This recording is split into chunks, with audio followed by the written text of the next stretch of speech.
अगर आप वाकई अध्यात्म के मार्ग पर चलना चाहते हैं तो आप इस धरती पर अवतरित हुई महान हस्तियों की जीवन कथाओं को ज़रूर पढ़िए।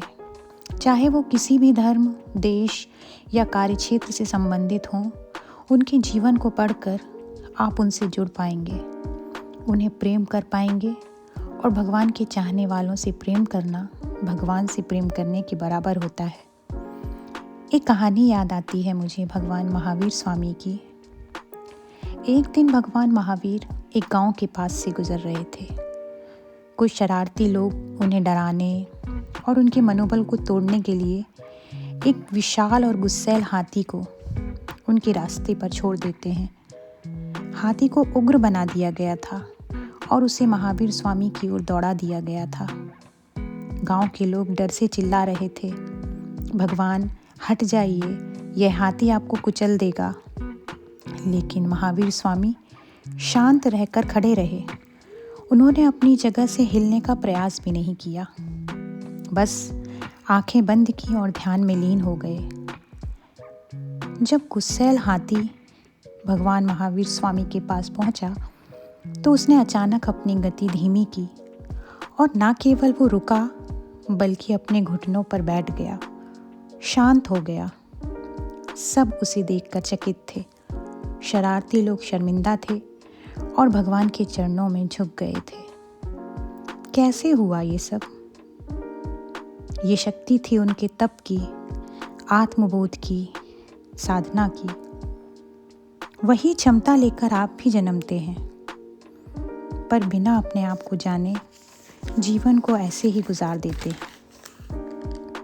एक अन्य कथा भगवान गौतम बुद्ध के जीवन से है। बहुत प्रसिद्ध कथा है अंगुलीमाल डाकू की, जो अपने समय में भय और आतंक का प्रतीक बन चुका था। उसकी प्रतिज्ञा थी कि वह 1000 लोगों की उंगलियों को काट कर अपनी माला बनाएगा। उसकी क्रूरता के कारण लोग उसके इलाके में जाने से डरते थे। वह निर्दयता से लोगों को मारकर उनकी उंगलियों को काट लेता और माला बना लेता। वहाँ के राजा भी उससे भय खाते थे। एक दिन भगवान बुद्ध अंगुलीमाल के इलाके से गुजरने लगे।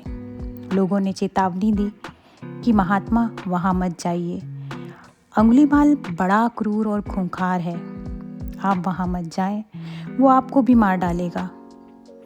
पर भगवान बुद्ध मुस्कुराए और आगे बढ़ दिए। जंगल के अंदर जब अंगुलीमाल ने उन्हें देखा तो वो चौंक गया, क्योंकि बुद्ध इतने शांत और इतने निडर थे। उसने कहा, सुनो, रुक जाओ। और गौतम बुद्ध बोले, मैं तो बहुत पहले रुक गया था। अंगुलीमाल, अब तुम भी रुक जाओ। अंगुलीमाल उनके चरणों में समर्पित हो गया और दीक्षा लेकर भिक्षु बन गया। कैसे हुआ ये सब?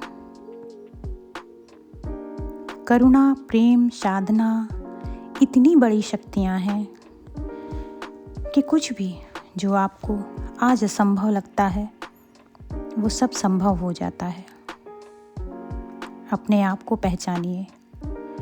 परमात्मा ने आपको एक शेर सा जिगर दे के भेजा है और आप बकरी की तरह मिमियाकर अपने जीवन के उद्देश्य को मत छोड़िए। आप बहुत कीमती हैं। अपने आप को पहचानें और इन्हीं कथाओं के साथ जुड़े रहिए मेरे साथ। धन्यवाद।